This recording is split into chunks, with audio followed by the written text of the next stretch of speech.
So we'll get started. Folks would come in. I think we learned that people keep on coming 5 minutes, 10 minutes down the line as well.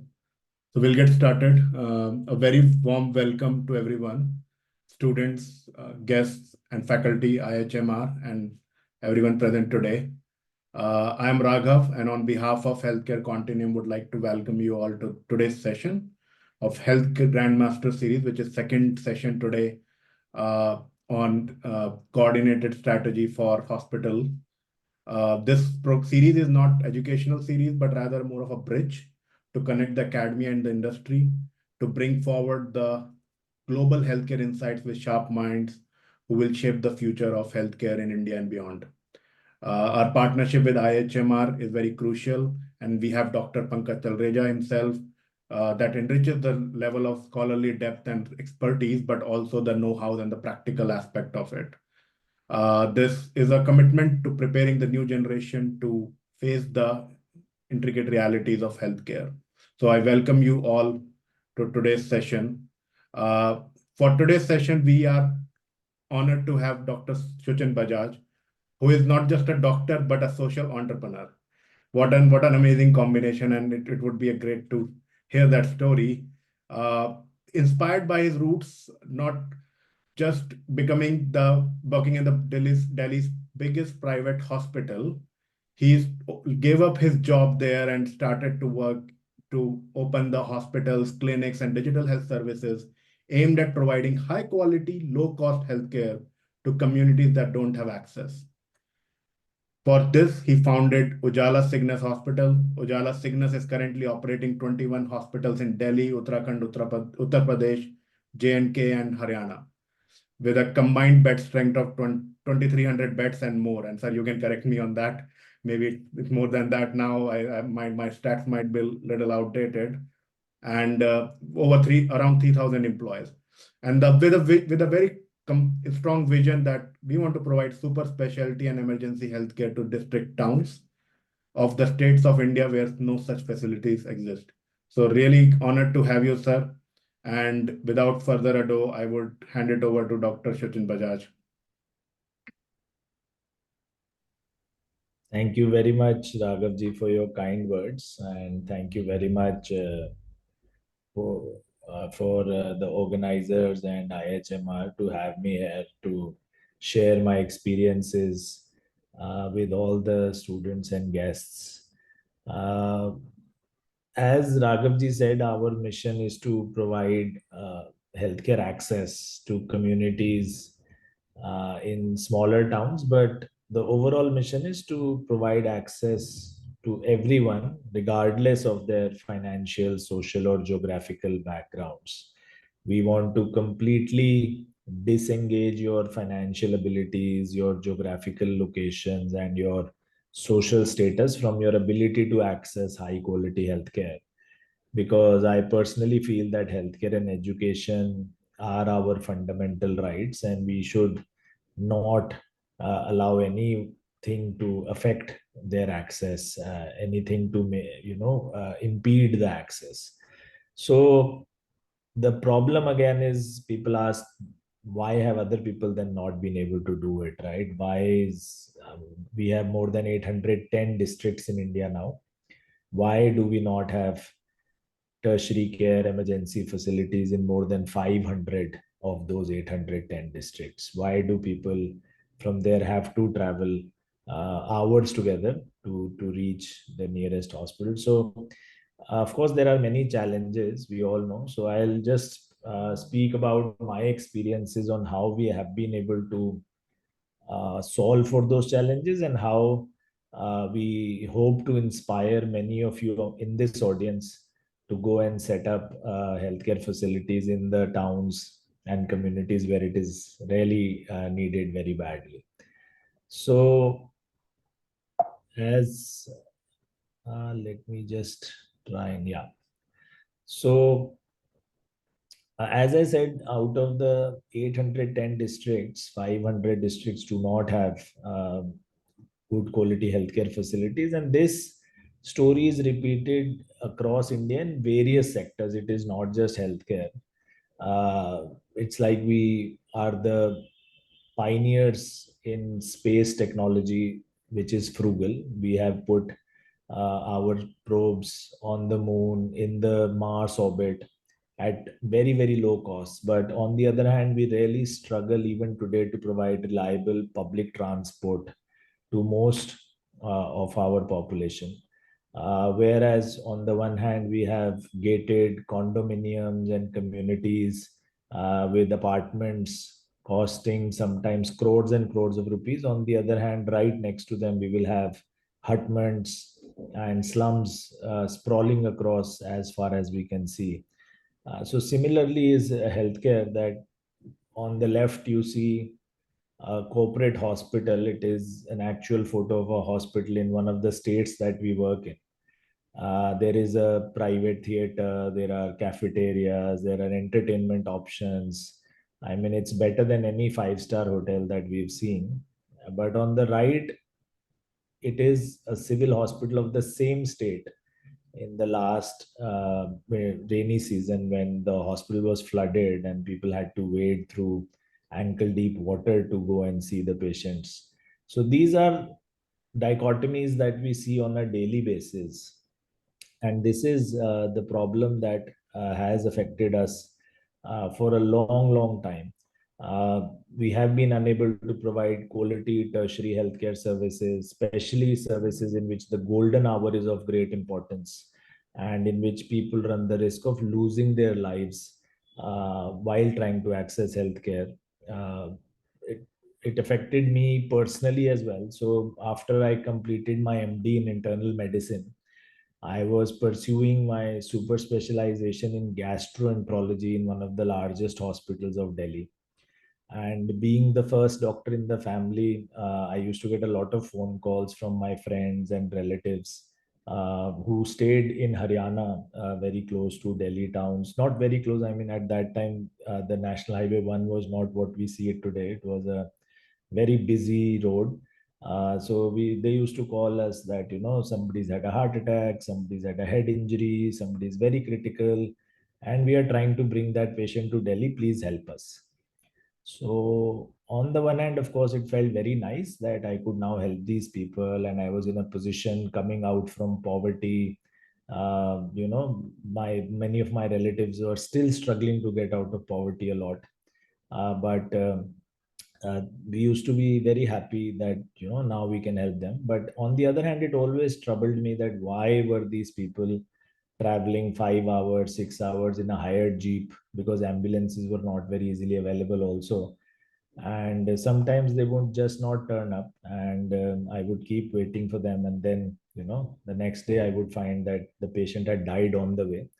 And then I would hear stories like, maybe it's good that this person died on the way, because um, the last one that did make it had to sell his house and his fields to get the treatment in the big hospital in Delhi. And now they are begging on the street. So, at least his family has something to live by. So, always facing these problems, I felt that there was something that we were missing.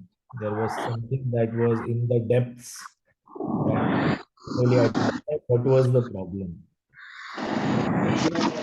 Webinar, if I ask you that what is the highest point that you see in the picture, I think everybody would be able to identify very easily, right? So there is this problem between these webinars and face-to-face meetings. In a face-to-face meeting, we can have a lot more interaction and we can hear each other's opinions. But I don't know how much we will be able to do it here. But see, I will put the answers on your behalf. I'm sure you have that in your mind. But the highest point is very easy to identify, right? You see the mountain, the top of the mountain is the highest point. But now, if I ask you what is the deepest point in this picture, it is very difficult to understand, right? And how do we really detect it? Do we throw stones in the lake? Do we deploy a sonar? Do we use a submarine to go inside and check? In one of these talks, I was talking to very intelligent students. So they were like very, very ambitious. They said we should just empty out the lake to see which is the deepest point there. So, of course, if you have no dearth of resources, you can do whatever you want. But unfortunately, in India, we are always struggling to find resources, right? It is not so easy for us to identify what are the gaps, where do we pinpoint them, and how do we solve for them. So healthcare again is one of these situations where it's not very difficult to really understand what are the pain points and how do we solve for them. So this again, if I ask you, what does this girl need? She's crossing the road in rain, she's getting wet. So what does this girl really need? So 90% of the people reflexly will say she needs an umbrella, right? That is what most of us will think. She needs an umbrella. Again, the problem is if we are fixated on this solution that she needs an umbrella, our solution, then maximum what we can do is think of is whether we can provide her a yellow umbrella, red umbrella, blue umbrella, automatic button umbrella, long umbrella, short umbrella. These are the only things we can think of, right? Our solution limits itself automatically to a range between 100 rupees and 1,000 rupees solution that we can provide for her. If we go back one step and realize what she actually needs is not an umbrella. Her actual need is to just cross this road being dry. She wants herself to be protected from rain. She doesn't want to get wet. That is a real need. She wants to cross this road dry without getting wet. So now, if we see the solutions present to ourselves in a wide gamut of choices, right? We can provide her a car to cross this road. We can provide her a raincoat. We can provide her a covered walkway across the road. We can provide a solution ranging from 100 rupees to 10 crore rupees, whatever we want to feel, right? So, see, understanding the real problem of the community and going back to make sure that we do not presumptively provide solutions to them without asking, even though of course we don't want to harm them. I'm not saying that we want to harm them in any way, but sometimes good natured solutions can also be a problem. Let me see if I can play this video somehow. Yeah, I hope I can. Now I'll just pause it. I don't know if I can. Oops, sorry. There is something, I don't know. Yeah, okay. Okay, before I play it, just I again want you to think in your mind what is the solution we are trying to provide to this child, and whether the person trying to provide that solution to the child is trying to harm the baby willingly or not, or whether he is concerned for the baby, right? I think you will have the answers to the question, but we'll discuss that once we see the video.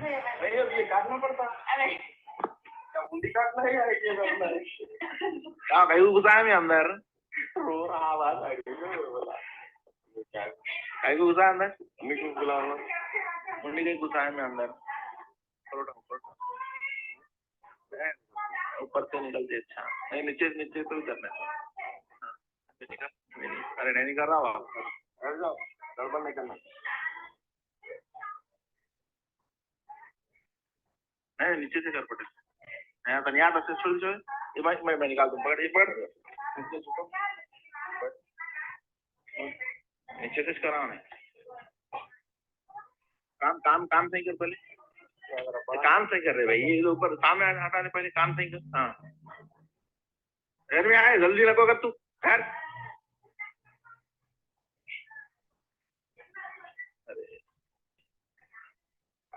नहीं नहीं पटे अंदर अंदर मुंडे अंदर अंदर मुंडे अंदर निकाल लो अरे हाँ मियाँ अरे कुछ दिमाग में आ जाए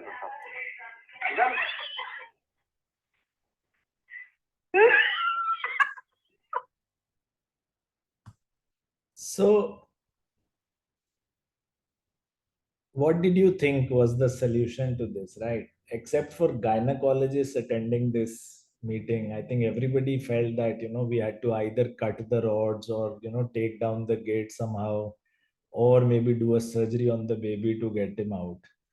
And of course, the people trying to help the baby were not trying to harm the baby in any way, right? They were concerned for the baby's well being and they were trying to provide a solution which was the best solution in their mind. Unfortunately, we tend to do a lot of this in our daily lives. And we tend to provide solutions for people who which may be counterintuitively harmful for them, which may not work for them at all. And this is especially more so in the case of policymakers and implementers who work at high levels and who have never really understood what the pain the community is going through. So when I found this problem and people dying on the road trying to get to Delhi, and back to back, I had two incidences in my family where, one of my very close relatives and one of my very close uncles could not make it to Delhi, died on the road. Reflexly, if I had thought, I would have sought a similar solution of pulling them out towards me, right? Making faster ambulances, better roads, get them to Delhi. But since I was closely involved with the community, as I said, when I visited them in their funerals, this is all I heard, that, going to Delhi does not really solve all our problems. We have poor physical outcomes, but when we reach Delhi, we have very poor financial outcomes, which are as scary and as harmful to us as the poor physical outcomes. So the solution was not pulling them to Delhi. The solution was that they did not have facilities which uh, were needed in the small towns, as we like to call them. Of course, none of them are small towns. Each of these district headquarter towns that we talk of serves all anywhere between a million to 10 to 15 million in some cases people, every district headquarters. Some of the district headquarters we work in Uttar Pradesh have a population of even 20 million, like Kanpur drains a population of almost 2 crore people. Jaunpur has 74 lakh people draining into it, heavily populated. And the smallest district that we work in, Kurukshetra, has about 12 lakh people. So these are what we call as small towns, but hugely populated. And there's a great dearth of medical facilities there.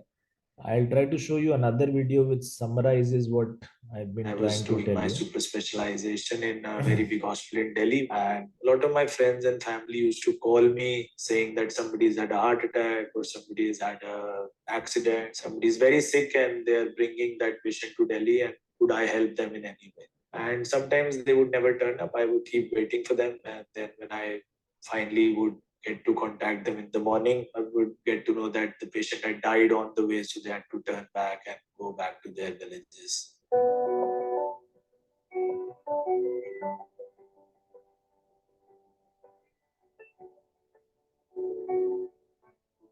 I'm Shuchin Bajaj. I am the founder director of Cygnus Group of Hospitals. We are a chain of hospitals that provides emergency, tertiary, critical care to communities that do not yet have access to these services, and especially in conditions where the golden hour is of great importance, where you can actually lose your life if you spend too much time on the road while trying to get to the nearest big city that has these services. We have 10 of these hospitals, 7 in Haryana and 3 in outskirts of Delhi, and we are planning to open another 15 more hospitals in the next 5 years. Cygnus is committed to ethically saving lives with dignity, affordability, and quality. It is actually a fireable offense in our company if we turn away any patient due to financial considerations. So we will treat all patients regardless of the fact that they're able to pay or not. My initial budget would be, okay, this month I can buy a glucometer because that is 1200 rupees, so I'll buy it. And nebulizer is 1500 rupees, so I can't afford it, so I'll buy it next month.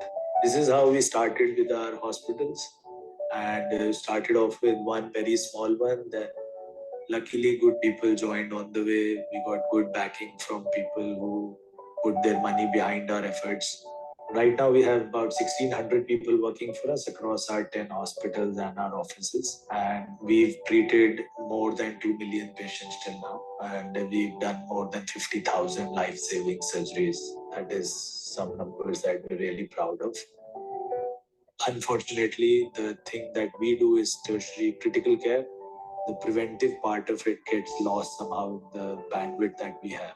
So it's very important to go to the grassroots and the community and talk to them about prevention, about how to have a healthy lifestyle. This is the reason we lay a lot of emphasis on our camps and on our preventive checkups and on our outreach programs, on patient education. We are having on an average 40 camps across locations every week. It can be anywhere, just a preventive checkup camp where we usually do the blood sugar, the ECG, and counseling of the patients. And surprisingly, we detect 5 to 10 new diabetics every day who had no idea that they were diabetics. I found out about SEED on the internet, and I was very, very surprised that it is such an intensive program where they come and work with the. So, luckily, this video always reminds me that we are on target. So this was made exactly 5 years ago, in 2019 end. So I had thought that we'll open 15 more hospitals in the next 5 years. So we've opened 13. We have 22 now. And hopefully this year we will open 3 more. So we'll be one ahead of the target. So clearly, our thought process and our strategy is working. So as I said, what was deficient in these towns was these kinds of hospitals that did not exist in the district headquarters, rather than lack of ambulances or lack of good roads. And these are actual images from some of our hospitals. And now we go on to understand why people have not been able to replicate this model till now, right? So we always hear this, that till what my talk has been right now, the last 12, 13 minutes, everyone feels that this is the right thing, right? We have 500 districts, we have almost 800 million people who do not have access to emergency tertiary care services. So this is, of course, the right place to go. In every conference I've attended, medical conference over the last 10, 12 years, everyone has told me the same thing. The future is in tier 2, tier 3 towns. Cosmopolitan cities, capital cities are saturated. We already have more hospitals than needed. There's no more scope. We have to depend on medical tourism from outside. But nobody actually does go there, right? What is the issue? What is the problem? The problem is that the community is not able to pay what is needed to recover money on those big high-end corporate hospitals that the big cities are used to. We need asset light hospitals, which, as if you have seen the flyer of this uh, talk today, there is a 3 axis proposal that has been made, the XYZ axis. So all these 3 axes need to be covered for, and the key to this is that we must ensure that we have enough return on capital to make this a sustainable project, right? So ours is a social enterprise, but it is a private enterprise. We do not get aid or grant from anywhere. We do not get any government support from anywhere. So we have to make sure that we are a self-sustaining model. We earn enough money to make sure that we keep surviving and keep expanding into newer communities, because they really need these services, right? There is no value of life, of course. You cannot give back a person any amount of money to compensate for a life lost on the road, which could have been prevented. A life lost in a road accident or due to a heart attack, where if they had actually been able to reach a good hospital, they would have been saved. But still, we need to make sure that the return on capital for this in a private enterprise justifies us continuing operations there, right? Even though it is a priceless service. So we all need to make sure that we go through the asset light route. See, operating a hospital in a small town has dual disadvantages for you, if you feel. The medical manpower and the paramedical manpower, all the doctors, the super specialists, the neurosurgeons, the cardiologists, the cardiac surgeons, the trauma surgeons, who are needed there to provide the facilities that we are talking of, right? The golden hour, all kinds of emergencies. So all these medical and paramedical people will actually require and want a higher salary to go and work there. It is like everybody aspires to be in the big city. So if we tell them that now you have to work in Kashipur or Kathal, they feel that they should be compensated to work there, right? So they need a higher salary, but the community wants to pay you a lower amount. So in healthcare, we track a metric called RPOB. I'm sure you're all healthcare luminaries here, so you would know. So the average revenue per operational bed per day. And I think we have 11 hospital companies that are listed on the stock exchange, publicly listed. So their numbers, financial numbers are publicly available. You can go, anybody can go and check. So the average revenue per operational bed per day across these hospitals ranges from a very high of 86,000 for one organization to a low of about a 38,000 for one of the very very celebrated low cost healthcare providers in the country. So this is the range we have. The average is about 60,000. We provide the exact same services. All our hospitals are NABH accredited, which is the highest possible accreditation you can get in India for a healthcare provider. We provide, as I said, trauma, critical care, cardiology, cardiac surgery, transplants, joint replacements, dialysis facilities, blood banks, everything. I mean, CT scans, ultrasound, whatever you get in a big city hospital, modular OTs, microscopic surgeries, all of which you find in a big city hospital. Uh, can you imagine what our RPOB or average revenue per operational bed would be? You can think in your mind or write in the chat, but I'll tell you so that we don't have enough time. So our RPOB is less than 20% of these big city hospitals. It's only 12,000 rupees. So working at an RPOB of 12,000 versus an average of 65,000, trying to provide the same quality of services in a resource challenged environment, you need to make sure that you are extremely efficient right from the time you have started thinking of setting up the hospital to the time you're actually operationalizing it, and anywhere all the steps in between, the capex deployment, the infrastructure, the equipments to be used, and the doctors to be hired, the staff to be hired. So asset light hospitals are very very important. So this is a brief glimpse on what our RPOBs are. These are slightly aged numbers. You see an RPOB of 10,000, around 669. It is about 12,200 now. But these are the numbers that we think of. So this is how we ramp up. Usually what we do is we take up a hospital which is already existing. So the building and the basic equipment are already there, but the doctors running that individual hospital in a small town are struggling slightly because they don't have enough bandwidth, they cannot attract good quality doctors, they do not have the quality mindset to make sure that the hospital is NABH accredited, is providing all facilities. So usually they are making a loss or they are just about surviving. That is the condition of most single doctor owned hospitals, unless of course you are a star doctor in your own right and running your own practice very well. But usually this is how the hospital is doing. On an average they would be doing about 1 crore of revenue per month, but just about breaking even or making do. We ramp up very quickly and we make sure that the revenue quickly jumps up to more than 2.5 to 3x. And after meeting all expenses, still we manage to make about a 10 to 15% EBITDA. So having a 15% EBITDA, which is comparable to most listed hospital chains, while doing an average revenue per patient or per bed, which is less than 20%, is something that we have managed to crack. If you ask me if you managed to crack the complete model, maybe not, but we are on the path to do it. And this is what we'll talk about.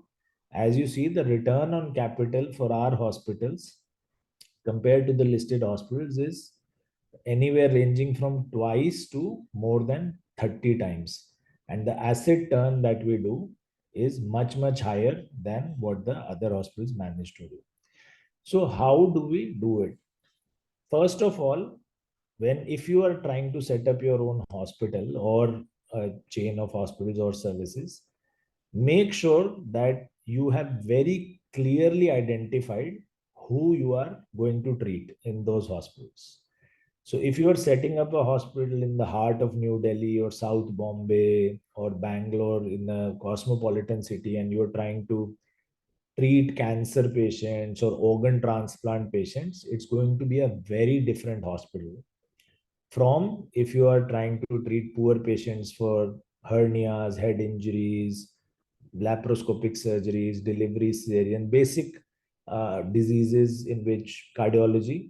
And if you're trying to treat poor patients in a town like, say, Kashipur or Kaithal or Rewari, so the hospital infrastructure, look and feel, services are going to be very different.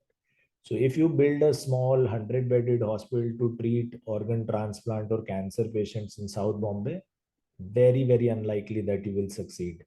And if you build a 500-bed super luxury deluxe hospital in a small district town like Rewa in Madhya Pradesh to treat multiple disorders, again, very, very unlikely that you will earn enough return on your capital. So make sure that you know what your target customer is. Do not be over ambitious. Do not spread out yourself too thin, and ruthlessly apply the Pareto principle, which we'll talk about in another couple of slides. And make sure you do not, fall prey to ego, or, most doctors like to play with very fancy machines, big machines. They want to have the latest machines in everything. Make sure that you have a business case to do that. You may need to refer out a few patients, but it's better than dying due to working capital crunch, or you're not able to pay your salaries on time because you have to fulfill the EMIs of the expensive equipment that you've taken on loan. So better to survive and slowly scale up.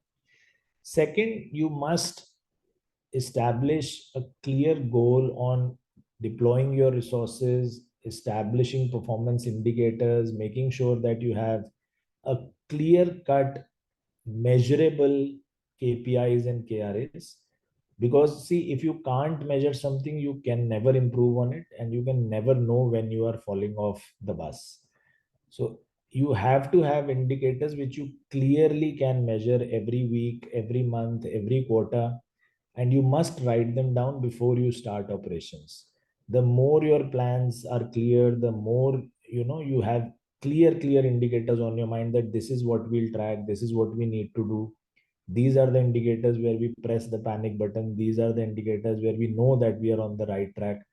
Unless you know it, if you jump blindly into operations and see that we'll play it by the ear and we'll see how it goes, it will be very difficult. By the time you will realize that something is going wrong, your working capital limit would have run out, your cash crunch would have already started, and you will go into this vicious cycle of delaying salaries, delaying vendor payments, getting a hit on your reputation, which will make acquisition of further talent and patients even more difficult, and even worsen your cash flow requirements at that time. Make sure that you do not rely on your gut as a tool. I find it very difficult to convince most of the doctors on this, because doctors usually feel that they are the smartest people. Some of them rightly so, but I don't trust them too much on the financial side of things. Of course, clinically they are the smartest people on the planet, but please do not trust your gut as a tool to make decisions, right? See, a definition of a tool should be very clear in your mind. What is a tool?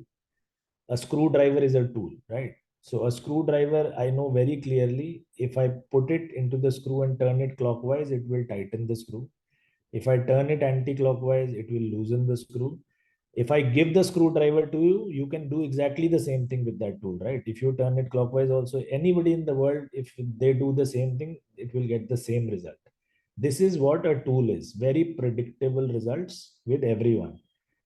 A gut thus is not a tool, because everyone's gut is different and they operate in a different way. So please do not use it as a tool to make decisions.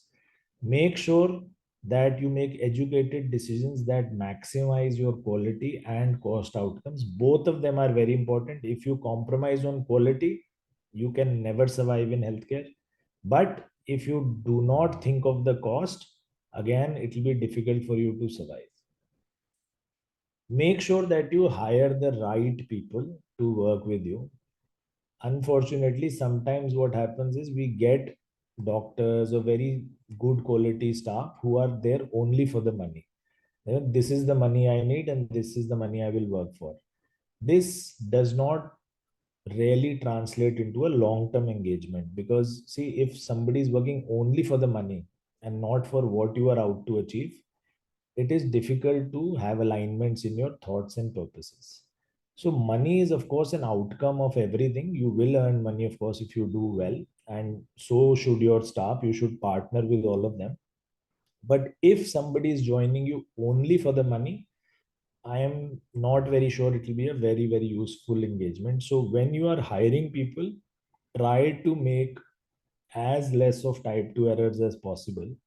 So you can afford to miss hiring good people. Making a type 1 error is okay, but please do not hire the wrong people, because that will create a very long pain for you.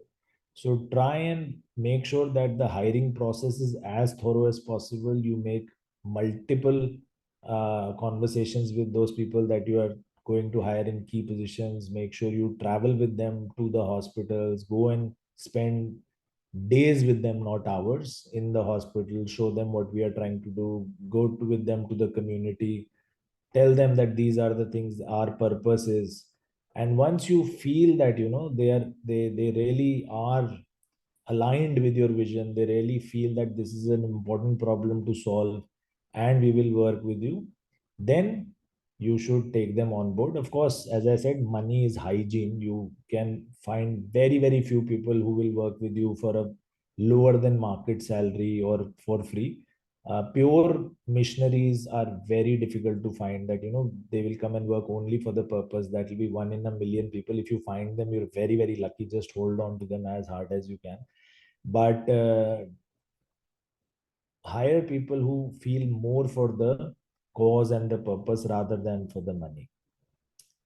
uh, Apply the Pareto's principle ruthlessly, right? As I said earlier, 80% of all your work can be done with 20% of the resources.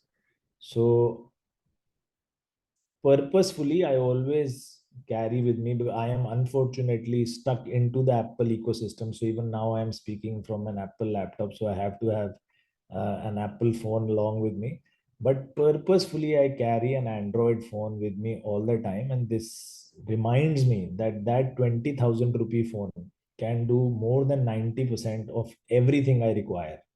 Right. So it's not necessary for everyone to have an Apple phone. If you can afford it, of course, you should have it.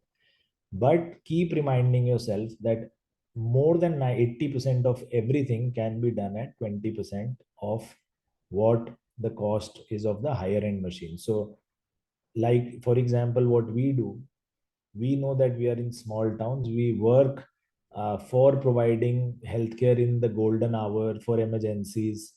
So we know that if you come to us, you will most likely come to us with a head injury or a trauma to the abdomen or chest. Very unlikely that you will come to us with a complicated brain tumor or a complicated thoracic tumor, right? So our CTVS, cardiothoracic vascular surgeons, our trauma surgeons, laparoscopic surgeons, our neurosurgeons, even though of course they want the fanciest machineries to play with, 80% of all their patients can be easily treated with a 16 slice CT scan, which costs one fourth of a 128 slice CT scan, right? So should I spend four times the money to have a 128 slice CT scan? Definitely not. I will not. Even though my doctors will know, no, we are the best hospital in town, we should have the best machines in town, but it never will ensure return on the capital, and it does not treat any emergency patients. So it's not like I'm compromising on an outcome or I'm compromising on a life. I can save all lives with that 16 slice CT scan. So all our hospitals will have only that. right? But if it compromises on patient outcome, we will never compromise on the quality. So we will have the latest German laparoscopes, the latest German endoscopes, microscopes, all of that, because we are actually putting them into the patient and they do affect patient outcome. But we will have China sourced beds, local linen, local curtains, monitors that are 1/8 or 1/9 the cost of a big brand monitor, because we know that they are not affecting patient health outcomes. So apply this principle ruthlessly. You may face some pushback from your consultants and doctors, because as I said, financially they are not very savvy on return on capital. They want the best and the latest toys in their hospital. And unfortunately, sometimes it is because the company representatives convince them, that this is the latest machine, you should work on this. Actually, you should really make sure that you assess the business case for it. Of course, not compromising on quality of outcomes at all. If you feel that it is important for patient outcomes, patient health, then of course you will have to spend money. Technology integration is something that we should really focus on to make sure that we survive and thrive in a resource challenge environment, even though we may feel that it is expensive in the beginning. See, a smartphone will always be more expensive than a feature phone, right? But a smartphone allows you technology that cuts your long term cost a long way. I don't know, I mean, most of the people in the call will be very young, but I come from a time when we actually had to book trunk calls to speak long distance, right? We used to have a 10-hour, 12-hour waiting. And if we really wanted to speak immediately, we had to pay 8 times the cost for a lightning trunk call or an emergency trunk call. And those at those times, when our salaries were like 2,000 rupees a month, a trunk call to Bombay could cost anywhere between 100 to 150 rupees, depending on how long you were speaking. And to the US could cost even about 200 rupees for a minute phone call. But as technology came in, we may feel that the smartphones are, say, 20,000 or a lakh rupees, but WhatsApp makes sure that you can speak anywhere in the world completely free, whenever you want. So when you do deploy technology like electronic medical records, telemedicine to talk to your patients, data analytics to make sure that you are deploying capital in a resource efficient way, you save a lot of money. And trust me when I say this, because we do a lot of that. Our data analytics, our EMRs allow us to maintain formularies which are very efficient in pharma, allow us to track each and every patient, allow us to make sure that we service all our OPD and IPD patients with all their needs. There is no revenue leakage from anywhere. So this allows you to be very efficient in your offerings, and of course gives all the patients also an aha factor, that they have a paperless experience. They are completely tied into your ecosystem all the way. When you are trying to set up these hospitals, make sure that you do have risk mitigation techniques in place. You make sure that you understand what are the threats to your quality and cost, and make sure that you have all contingency plans in place for any unexpected outcome. Because even one such unexpected outcome in a healthcare providing machinery can lead to massive reputation loss and resulting in a lot of revenue loss, and sometimes even shutting down of hospitals. A recent example, I don't know if you've been following that news about a kidney transplant scandal that broke out in one of the Rajasthan hospitals. So I've been following that very closely. The occupancy of that hospital has fallen by almost as much as 80% now. So this, and for no fault of the hospital did not even know what was going on, right? So sometimes these things are out of your control, but the revenue loss that it leads to and the monetary loss that it leads to, in addition to the reputation loss, and sometimes also you may face legal action, uh, can be very harmful to your operations. So you must make sure that you have those things in place, because if you are unlucky to face such a situation when you're just starting out, it can actually lead to sometimes a permanent setback in your plans. So for this, again, regulatory compliances are of utmost importance. Whatever money you may need to spend on it, it is non-negotiable. You cannot try to save money on regulatory compliances, on your accreditations. You have to have the trust of all regulators, all authorities, and all your patients completely in pace. Once you lose that trust, it is very, very difficult to regain it. At the center of all of this is, why are we doing all this? Why are we setting up the hospital? Why are we doing these regulatory compliances, setting up the capex? Is because we want to treat patients. And sometimes in the all the hustle bustle of the cash management, revenue, machinery purchases, we forget that all this is being done for that one person. So please always keep the patient at the center of everything. I tell each and every one of my staff that whenever you are talking to a patient or seeing a patient, just imagine that your father or your mother or your brother or your sister is on that bed. If you visualize that very clearly, I don't think you will make any error. You should do whatever you feel that if my father was here instead of this old man, what would I have done for this patient? If you would have done the same for your father, go ahead and do it. So please do make sure that the patient is at the center of each and everything, each and every decision that you make, each and every dollar that you spend. Everything should be around the well-being and care of that patient. Make sure that you improve your services, your quality continuously. As I said, start small, do start with a minimum viable product, do not overspend. But once you've started the services, once your community has started to trust you, make sure that you keep improving, keep adding facilities, keep adding machinery. Because see, if you stop, then somebody else in that town will come and catch up and will surpass you, and your competition will kill you sooner or later. Your best doctors and best staff may move and go on to that hospital or that provider. So you must stay one step ahead of the competition always. That the only way is to make sure that you are always curious, you are always wanting to learn more, wanting to get the latest equipments in place, get the latest processes in place, the latest technology in place. Of course, as I said, while applying the Pareto principle and making sure that everything has a business case to it, and you make sure that the return on capital that you are deploying is worth whatever you are planning to do.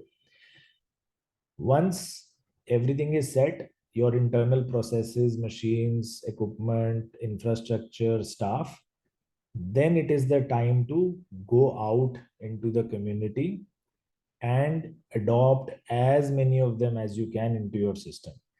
Because working alone will never ever lead to success. So go out to the community, make sure that you interact with every payer, every provider, every policy maker, every influencer, right from your MP to the MLA to the Sarpanch to the BDOs to all heads of RWAs, of Rotary Club, Lions Club. All of these should be on your favorites in the phone. They should have your number saved, or if you have a multiple chain, your unit head's number saved in their phone.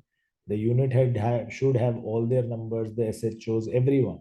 So the entire community should feel that this is our hospital, this is where we trust the hospital, this is where we go for our treatment, and this is the first in your mind whenever something happens. This is the person we should call, because he's a trustworthy person or she is a trustworthy person. We can reach out to them for whatever we need.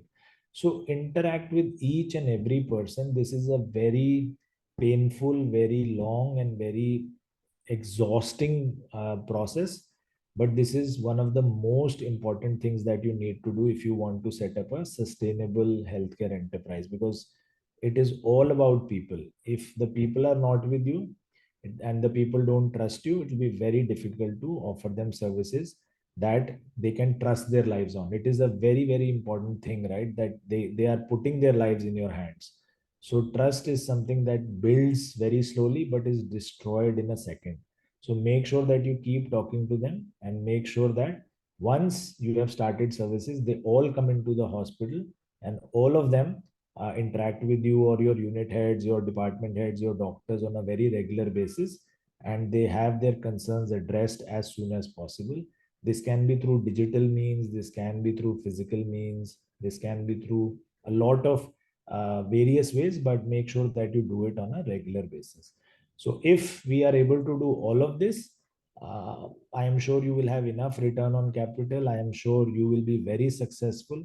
Setting up a lean asset light hospital which works on very low RPOBs is a very difficult task. But if you apply most of these principles and start small, I am sure you will be very successful. We need at least 500 such hospitals in the country, if not 5,000. So there is enough space, ample space, lot of market, white space. I hope some of you will take the initiative and go out into the community where this real need is and open many such hospitals. I would be very, very happy to talk to any one of you on a one-to-one basis, give more detailed feedback and more detailed experience sharing if you are thinking of doing something like this. So any questions you may have, this is my Twitter handle. Do write to me directly or on my email, and very, very happy to share any other experiences that you may need. Thank you once again for being such a patient audience, and happy to answer any questions. Thanks a lot, sir, and it's really honor to hear such great story and the mission that you have been able to accomplish and still continuing to make more impact with patients' lives. We're glad to have you. There have been a lot of questions on the chat while you were giving sharing all this enriching pointers. I would take few questions to start with. I think Aditya ji had a question. Aditya ji, if you unmute and ask, maybe that would be great. Else I can read out. The question was around the last pointer also you mentioned that it's a hard task to get into that asset light model. So from your view, what could be the best cost cutting method that can be used in hospitals so that it can be a win-win situation for both patients and employees? Oh, lots and lots of measures. So I think the easiest way to do it, as we have done it, is go for rental buildings. So owning land and asset is one of the most expensive things that you can have in India. Anywhere you go, even the smallest of towns, land is extremely expensive. So try and find out a hospital which is already existing and struggling to work. So you can take that hospital on rental. The landlord will be very happy to give it to you because they're actually putting in money every month to make that hospital survive. So if they're earning some money out of it, they're happy to do it. Secondly, as I said, equip it well, but equip it appropriately. Do not over equip it, do not under equip it. And then third, try and make sure that the doctors that are working with you are on a more or less fixed salary. So doctor sharing model doesn't work very well when you are trying to work with low cost, low resource patients, because they're giving you so less money. If you have to share it every time with doctors, it's difficult to survive. So if they are on fixed salary, once you have built in enough volumes, then most of the top line will start flowing into the bottom line. See, because your salaries are fixed, your rental is fixed, utility costs practically fixed. If the doctor cost also gets fixed, then all that you will need to pay for is the consumable cost after that, which, as I said, if you have enough technology in place, the formularies can be really very efficient, and your pharmacy and consumable cost can go extremely low. So beyond a certain volume, once you hit a certain Rubicon of volume when everything cost is fixed, beyond that, more than 50% of your top line can start flowing into the bottom line very quickly. So then all you have to need to do is build up enough volumes, get in more patients. So this is what we are trying to do. We are trying to flip the traditionally high cost, low volume private healthcare model that India has always had to a very low cost, high volume model that we can utilize. So once every cost you fix very, very clearly, then the only focus has to be build volumes. Once you have enough volumes, then you will earn enough money. Totally. And I hope that answers Aditya ji your question. Another question on the part of high volume, sir, there was also comments around identifying the target group. You mentioned it in the first slide when you started to talk about those principles.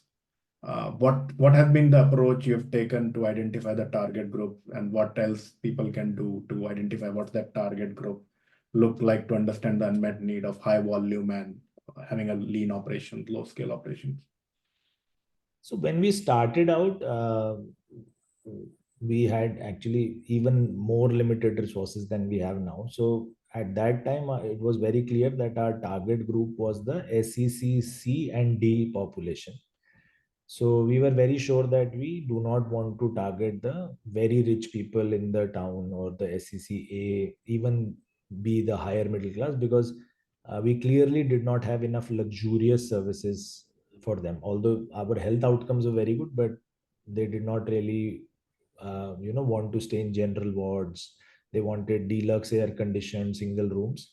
But as we have expanded, we have realized that even the SECA and B find it actually really tough to travel 200 kilometers, even for elective surgeries. For cancer especially, they have to stay there for a month, 2 months, in the big city for radiotherapy sittings.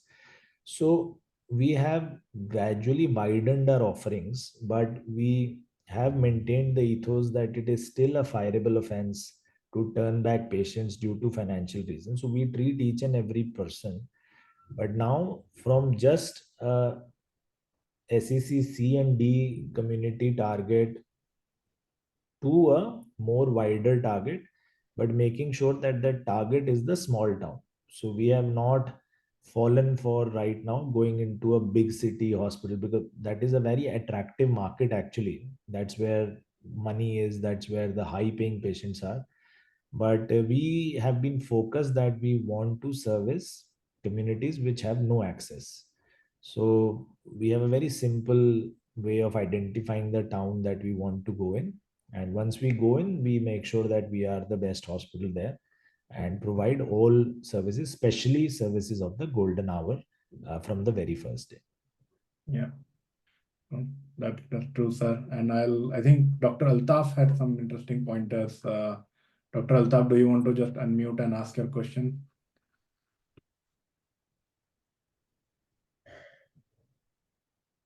You should unmute yourself. Yes, good afternoon, Dr. Shuchin. This is Dr. Altaf.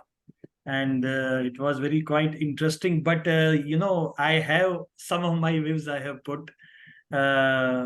Basically, I think in what hospital which we were discussing, it is very, very difficult. I think practically it is very difficult for an organization, because what I feel that you were discussing regarding the city slice, the 16 city slice, that we can do most of the investigations, right? It was a very good suggestion. We can do the cost cutting on the city slice, because once we go for 120 more or 256 city slice, it will cost more. Same is with the MRI. But for any organization, for any reputed hospital, your state of the art technology is very important.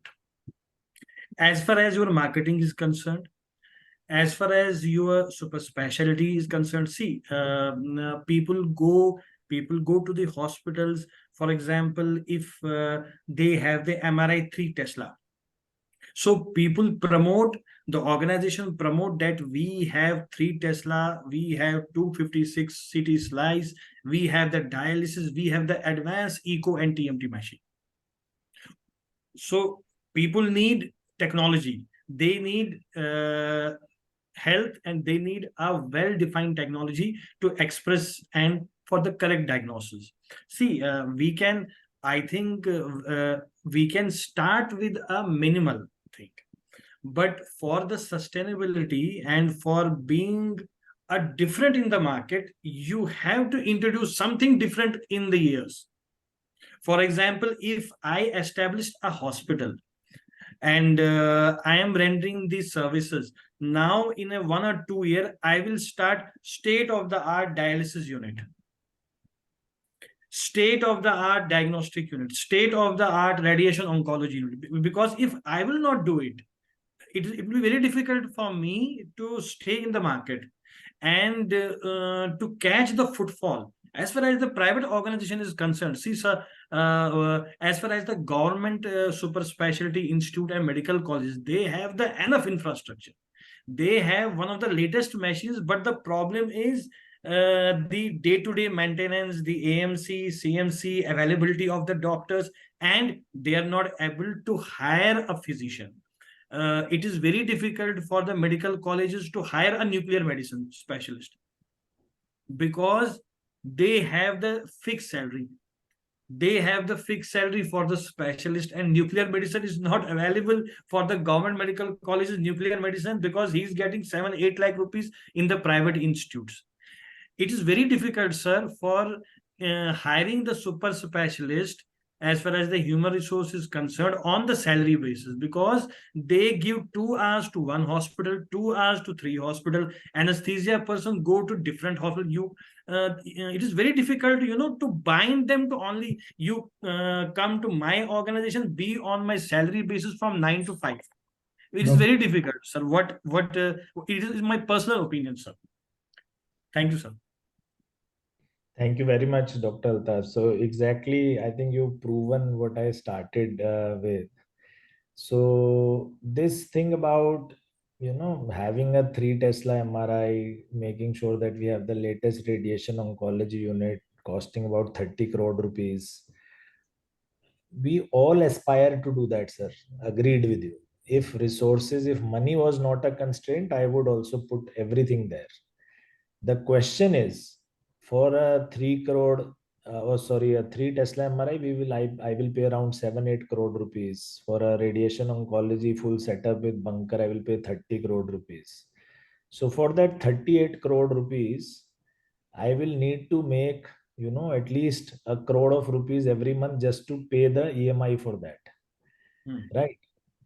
Is the community ready to pay me that much of money is my question.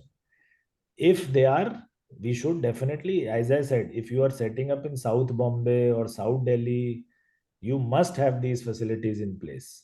But if you are setting up in Kathal or Rewari, where there is not even a cath lab, leave alone a 3 Tesla MRI, where the patient is dying on the road. So the lady that I had put on the thank you slide is my favorite ever patient, because she was suffering from eclampsia. She is a patient of ours from Kathal.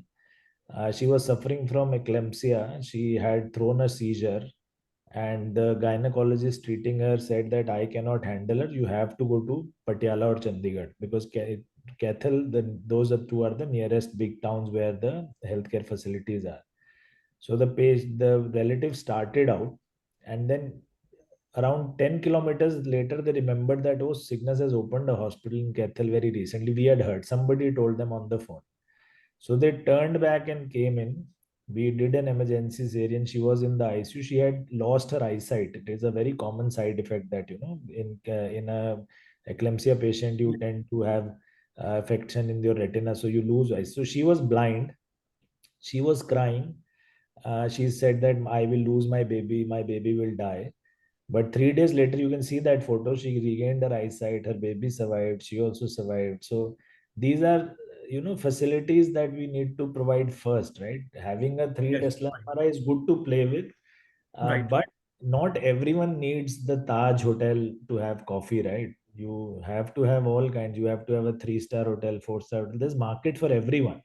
I'm not saying it is the wrong thing to do, but is it the requirement by your community right now? If you can establish trust in your community by saving their lives at affordable costs, a 3 Tesla MRI is not needed in an emergency. In an emergency, an MRI is contraindicated, right? You will not send a patient on a ventilator to an MRI unit, right? So to save that life, a 16 slice CT is enough. Once the patient is stabilized, we'll send him out for MRI in our own ambulance and call him back. Why do we need to spend 8 crore rupees for that, right? So this is, I mean, you need to make sure that you're providing the right services. you need to equip them correctly is what my submission is. So, as I said, you need to keep progressing. One of my slides did say that once you've set up the unit, then you need to keep progressing, keep adding more, keep reinvesting so that you're ahead of the competition. Of course, yes. That Of is course, yes. important I agree because with we you. can't be at and one more suggestion, sir. If there is a PPP based models, for example, if we want to set up a nuclear medicine, right? We can have the peak on PPP model on that project, even if we don't have the capital money. See, for example, I want to have the PET CT and the gamma camera, which is worth 20 crores, 25 crore rupees. I can tire for the PPP model. They will bring the machine, they will bring the employees, they will do the civil structure. I am giving the land, I am giving them the bijli pani, and the test and the test which they will do, that amount will go to them. That is the also best model. Yeah. I wish government thinks more like you, sir. No, sir, this is my suggestion because few of the governments in India, they have given the government hospitals to the private entity on the PPP based models. Yeah. I mean, see, I wish we could do more of this because government has enough land and facilities and equipment. Yes, As I sir. said, most of the towns that we are in, the civil hospital in our towns is, each and every town is spread across at least 10, 20 acres of land. The salaries, Wastage of land. yeah, And the there is a salaries wastage of of the land, sir. There is a horizontal structures and wastage of lands. Yeah, and the salaries in that civil hospital are at least 10x of what we pay at the salaries.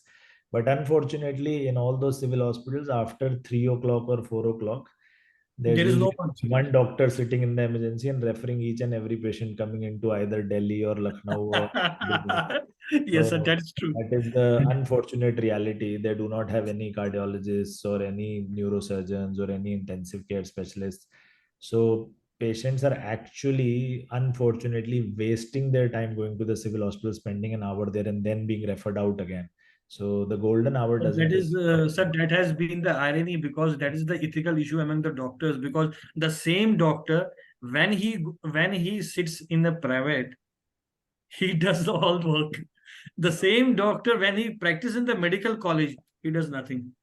Again, it has to be mission driven. So in interest time, I would maybe Thank you, pause sir. Thank you, sir. I hope, sir, to take other questions. I have given my inputs. Thank you. Thank you very much, Dr. Altaf. I'll take other questions, sir.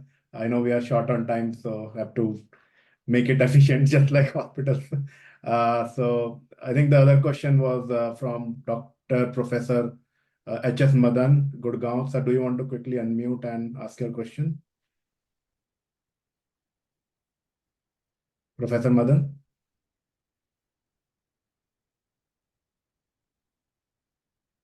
So let me read out his question. Uh,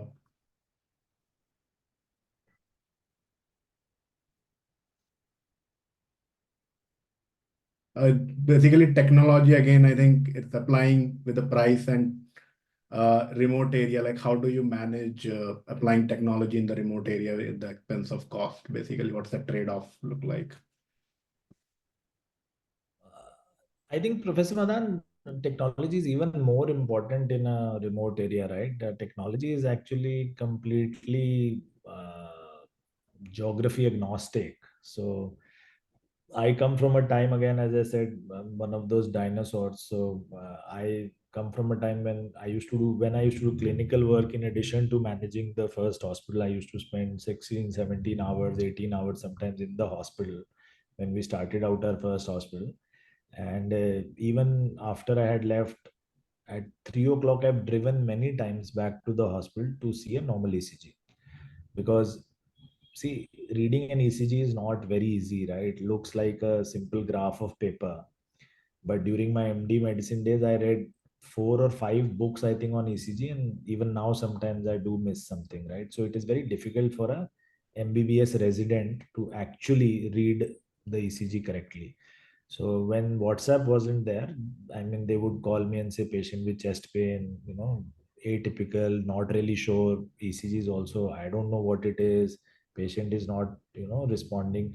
So I used to drive down, spend 2 hours on a normal ECG, because we can never risk having an abnormal ECG and not being treated, right? So technology has made sure that none of it is necessary now. We can do a video call, see the patient, get the ECG immediately. Packs we have now in all our EMRs. We can get all CTs and X-ray films on the phone immediately. So technology decreases all this cost of having very highly paid doctors continuously in the hospital, right? We have EICU facility tie-ups. So the EICU, the physician is sitting, the critical care physician is sitting in a central command room in Delhi or Chandigarh, from wherever they are running the EICU. And you don't need full-time intensivists 24/7 in your ICU, because they are reading all the parameters. They actually respond to those alarms first. They tell the resident that this is happening to this patient. We have tie-ups with a wonderful company for cardiology, the ECG machines that are being read through the machine learning technologies. So the ECG is done. So we've distributed many of these machines to kasbas and outreach clinics surrounding our hospitals. So those clinics are run by usually BMS doctors, and again, reading ECGs for them is very tough. So as soon as the machine does that ECG, it is sent to the central command in Bangalore, where the machine reads it. And in case of a doubt, it is immediately escalated to a cardiologist who reads the ECG and then immediately alerts us. So sometimes we call that clinic and say, Doc Sahab, there is a heart attack patient lying in your clinic. The doctor doesn't know it yet. So we tell them, that please start doing this treatment, and then we'll send an ambulance. So works well for us as a funnel. So works well for that doctor, because then he has a trusted machine. He doesn't make those mistakes or errors, doesn't miss patients. And for us, it works as a funnel that the heart attack patient lands up in our cath lab, which may have missed out, or unfortunately may have lost his life if we did not intervene on time. So technology works very well, especially in geography, which is challenged. I think not it is not a problem for geography. I think it's a solution. Oh, very well said, sir. I would request Vineet ji to put his question, comments. Yes. Thanks, Dr. Bajaj. Wonderful session. Now, I am really impressed that you are working on cost reduction, and that is probably how you are matching PMJAY cost structure. Is that right? Yeah, we have been the champions of PMJY, sir. Ayushman, One. been honored and rewarded many times. We were the first hospital in the country to be awarded the golden certificate by the government. In fact, out of the first 10 hospitals in the country, 4 of them were ours. The first Wonderful. mitral valve surgery was done in our hospital. The first angioplasty was done in our hospital. As a group, we do the maximum number of Ayushman patients. So we've conclusively proven that it is possible to be profitable at a very low cost. As I said, our average RPOB is only 12,000. That is so. Average Yes, yes, RPOB of yes. Ayushman is still lower. It is around 8,400. So we do need a mix of Ayushman and other patients to make sure that we are profitable. Only at Ayushman, maybe we will not be. But the mix is okay for us right now. And if the government revises the prices, even at purely Ayushman, we may be profitable. Right now, purely on an Ayushman basis, we may not. I don't think we are. But it takes care of the fixed cost. As I said, in our fixed cost model, once you have enough volumes, beyond a certain Rubicon of revenue, 50% of everything flows into your bottom line. So Yeah, that is marginal costing principles. yeah, Yes. exactly. But So I think Dr. Altaf had an implied question that if you do not have those high-end equipment and all, how do you market yourself? I mean, that was probably the implied question. I am also interested to know about that. I work in a space of preventive healthcare where we are, of course, very, very frugal and most cost effective. We go into the communities and do all kinds of, very primitive early stage screenings where cost is essentially the criteria. We work with NGOs and all. But when it comes to marketing a facility, it is a different ball game. You need to attract people. You need to show people that you have that kind of technology. So then And you mentioned about building trust, keeping phone numbers of all those people who matter. And of course, all that is obviously there. So you build a legacy, you build your reputation and everything. But beyond that, do you take any special measures to market yourself, and how your experience can benefit us also? So, sir, I think to make sure that you project the right image into the community, first of all, you have to be sure on what you are trying to provide, right? I'll give you a very simple example. If you think of Indigo Airlines, right? What does it stand for? What does it provide you? It's always on time, at least used to be till a few months ago.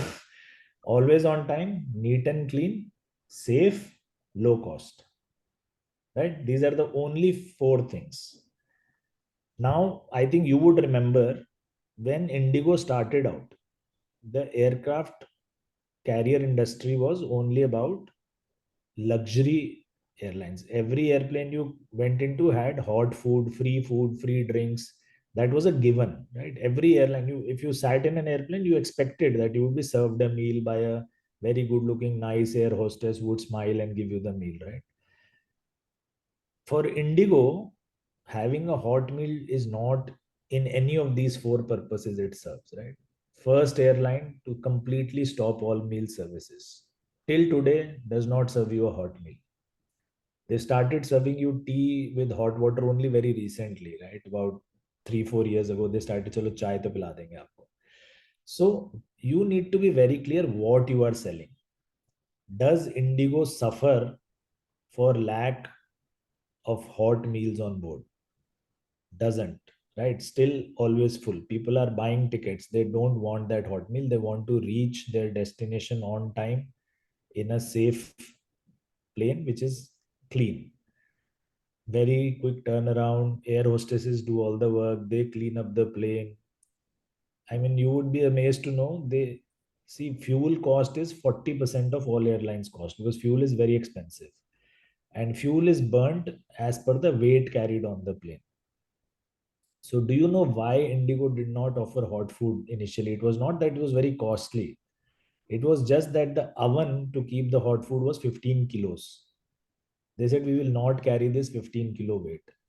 If you get on an Indigo airplane, I don't know if you've noticed, when you go next time, you will notice every airplane, every other airline that you go has curtains separating the various cabins where the air hostesses stand and prepare the meals. Curtains everywhere.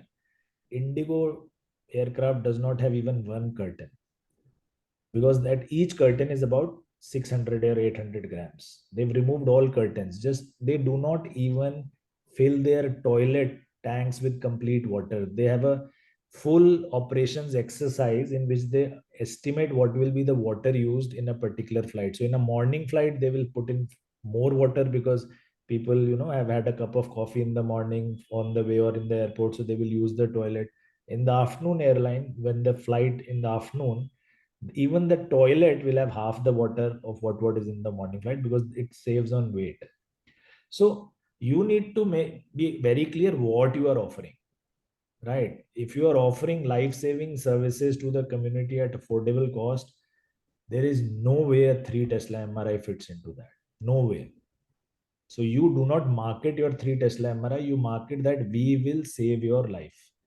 So in our town, our name is जान बचानी है तो Cygnus चले जाओ भाई, जान बचा देंगे तुम्हारी को, बाकी बाद में देख लेना. They will save your life. That is what we market ourselves on, and that is what we equip ourselves for. So you need to be very sure what you stand for. Market yourself accordingly. Yeah. And if I may ask another And one, just as a closure, Indigo Airlines does not have a marketing department. They shut down their marketing department about two years into the journey, when the marketing department, it's a very famous story, the marketing head made a presentation to the board saying why hot meals are necessary for good patient experience and why we should have them. It is necessary for us to market that. To market the airline, a hot meal is necessary, because everywhere we go, the corporate clients say, no, you don't even serve meals. So that very day, the two co-founders they sacked the marketing chief and shut down the marketing department. Say, we don't need you. Do not confuse us. We are what we stand for. And from that day onwards, till today, go into the org structure of Indigo Airlines, there is no marketing department there. So their product is good enough to sell itself. That is what we all should aim for, right? Right. Just, you mentioned about those health camps and health checkup camps which you have and periodically. Do you think they also act as funnels, or they are just like social activity? No, they act as a lot of things, sir. Funnels, of course. See, we need to understand that the Indian healthcare industry is not just underserved; it is under accessed as well, right? So, if you see I think about a 4-year-old report of the Lancet Surgical Commission, so that says that an LMIC country like India should have about 5,000 surgeries per 100,000 population per year, and this number can go as high as 23,000 in communities where access is very high, awareness is very high, and out of pocket is very low, like the Scandinavian countries. Even Brazil has about a 13,000 per 100,000 population surgical rate. Now, how many surgeries were done in India last year? Only about 2.5 crore surgeries, right? So this number is only about 1600 in India instead of the 5,000 that Lancet estimate should be there. So those 3,500 people per 100,000 population are not getting their required surgeries. Why?